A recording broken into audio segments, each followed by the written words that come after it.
Hi, this is Dr. Cordy. The fourth type of PCOS is called adrenal PCOS. To get to this diagnosis, you have PCOS, number one, but number two, you don't have metabolic syndrome or insulin resistance, PCOS.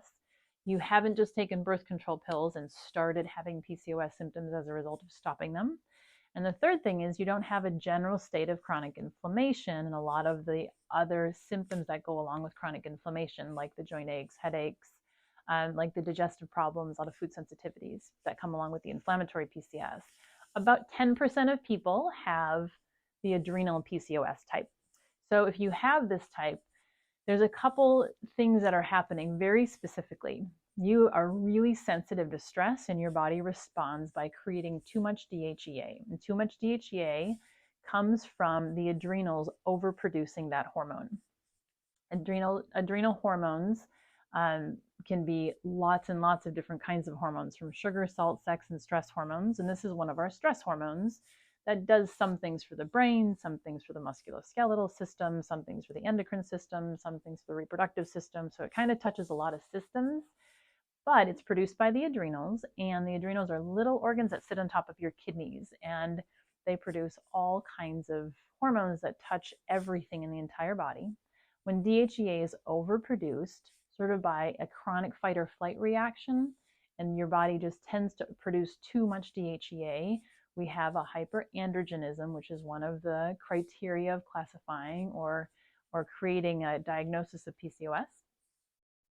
And we have a problem with the adrenals. The difference between this and the other PCOS types is that the ovary hormones, the androstenedione and the testosterone, are actually normal levels.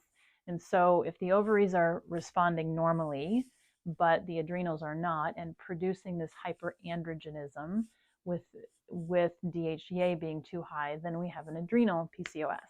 It's kind of a lot of information. It's a bunch of different organ systems, but it's a specific way to look at this. And these patients do really, really well with certainly dietary modifications to reduce stress, but we really need to look at exercise and behavior and habits and sleep patterns that are really good to manage and modify stress and really to quiet and calm the stress response.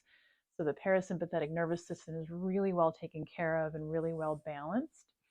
And it's really helpful to allow that stress handling system to recover in a very important way so that the PCOS symptoms start to go away also. It's possible to handle all forms of PCOS with foundational nutrition and with good dietary and lifestyle management and modifications.